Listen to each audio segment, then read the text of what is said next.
कुंदकेश्वर अर्थात गणेश जी के हाथ में जो कुंदुक होता है, उस कुंदुक, जो गणेश जी के हाथ में कुंदुक होता है, 7 दुर्बा। कितनी दुर्बा लेना है? दूबा बोलते हो, दुर्बा बोलते हो, पंजाब में क्या बोलते हैं? दुर्बा ही बोलते हैं ना।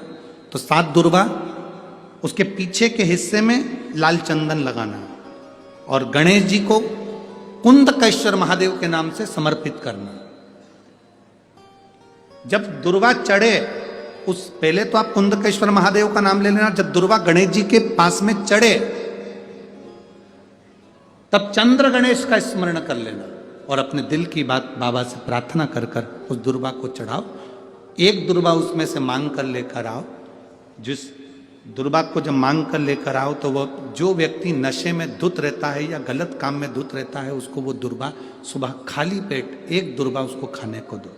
नहीं खाए तो उसको कोई भोजन आदि के साथ में उसको दो। उसका नशा धीरे धीरे धीरे धीरे वो छोड़ देगा और श्रेष्ठ बन जाएगा। श्रेष्ठ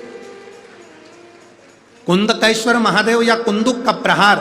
कुंदुक 2-3 जगह पर काम करता है। कुंदुक का अगर आपने कभी स्मरण करा हो कुंदुक का, तो कभी, वैसे तो मेरे को लगता है कि आप लोगों ने गणेश जी के हाथ में कुंदुक देखा होगा। एक शस्त्र होता है जो एस जैसा बना होता है, जो गणेश जी के हाथ में पकड़े होते हैं। दर्शन किया है? तो वो कुंदुक कहलाता है। जो बहुत चिड़चिड़ा हो जाए, बहुत अपशब्द कहना, बहुत ताने देना, बहुत गाली देना, बहुत आड़ा टेढ़ा कहना, जरा जरा सी बात में बिखर जाना, क्रोध आ जाना।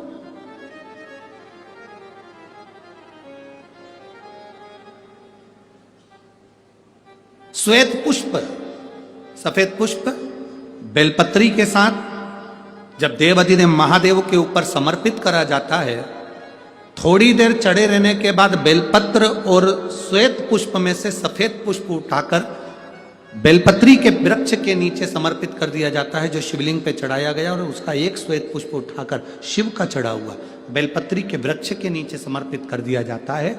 वहां की मिट्टी को उठाकर अपने घर के द्वार का स्पर्श करा दिया जाता है। तो क्रोध करने वाला व्यक्ति, चिड़चिड़ करने वाला व्यक्ति कुंदकेश्वर महादेव का नाम लेकर जब वो रज लगाई जाती है, मिट्टी लगाई जाती है, तो वो धीरे धीरे क्रोध करना बंद कर देता। घर में पूरे शांति और आनंद की अनुभूति होने लगती है। ये कुंदकेश्वर है, ये साधारण नहीं है। कुंदकेश्वर माता पार्वती ने कुंदुक उठाकर प्रहार करा, और जैसे ही माता पार्वती ने कुंदुक उठाकर प्रहार करा, प्रहार करते से विदल उत्पल के ऊपर, प्रहार करते से विदल उत्पल के प्राण चले जाते हैं और वो कुंदुक भगवान शंकर के चरणों में जाकर गिर जाता है। जब शिव जी के चरणों में कुंदुक जाकर गिरा, तब शंकर भगवान के चरणों में माता पार्वती जी ने जाकर देखा तो उनके चरणों में चोट लगी हुई थी। क्षमा मांगी, चरणों में गिर गई मां, और शिव जी ने कहा, पार्वती तुम दुख ना मनाओ, तुम्हारे कुंदुक का मेरे चरणों में गिरना, मेरा नाम आज से कुंदकेश्वर होगा।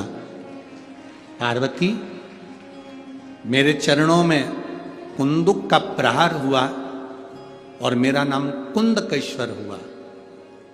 आज के बाद मृत्यु लोक में रहने वाला व्यक्ति, उसके शरीर में अगर कोई रोग, कोई दुख व्यापेगा और वो मेरे कुंदकेश्वर की कथा को पूरी सुन लेगा या कुंदकेश्वर के नाम का उच्चारण कर लेगा, तो उसके दुख का, उसके शरीर के रोग का मैं निवारण कर दूंगा। वो कुंदकेश्वर महादेव है। बोल कुंदकेश्वर महादेव की। वो कुंदकेश्वर महादेव,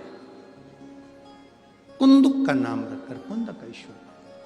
आपसे निवेदन, कभी आपको लगे कि दवाई औषधि काम नहीं कर रही, आप कुंदकेश्वर का नाम